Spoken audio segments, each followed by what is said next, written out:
Hello दोस्तों, कैसे हैं आप लोग सब? जैसा कि आपने देखा 20 दिसंबर की जो डिबेट हुई, डज़ गॉड एक्सिस्ट की टॉपिक पे जावेद साहब और मुफ्ती शिमाइल नदवी साहब के दरमियान, उस डिबेट में जावेद साहब हर थोड़ी देर बाद जो मेन मुद्दा था डिबेट का, डज़ गॉड एक्सिस्ट, उससे हट रहे थे। कभी वो आईएएस की एग्जाम्पल दे रहे थे,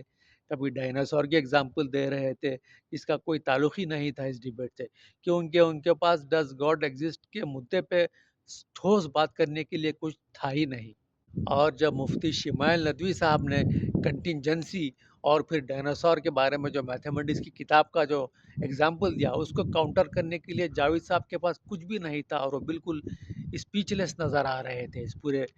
आर्गूमेंट को लेकर।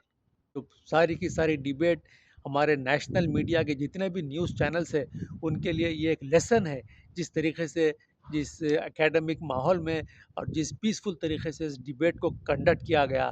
बगैर शोर मचाए, जैसा कि आमतौर पे इंडिया के सारे न्यूज़ चैनल्स में होता है, वो सारे इंडिया के न्यूज़ चैनल्स के लिए ये एक लेसन है कि डिबेट को किस तरीके से सिविलाइज तरीके से कंडक्ट की जाती है। हमारे देश के मशहूर यूट्यूबर ध्रुव राठी साहब, जो बहुत बड़े एथिस्ट है, जो बिल्कुल खुदा में नहीं मानते, हम लोग ज़रूर चाहेंगे कि ध्रुव राठी साहब इस डिबेट को देखने के बाद अपना एथिज़्म के बारे में जो ख्याल है उसमें कुछ चेंज हुआ या अभी भी वो उसी राय पे कायम है, ज़रूर अपनी राय दें।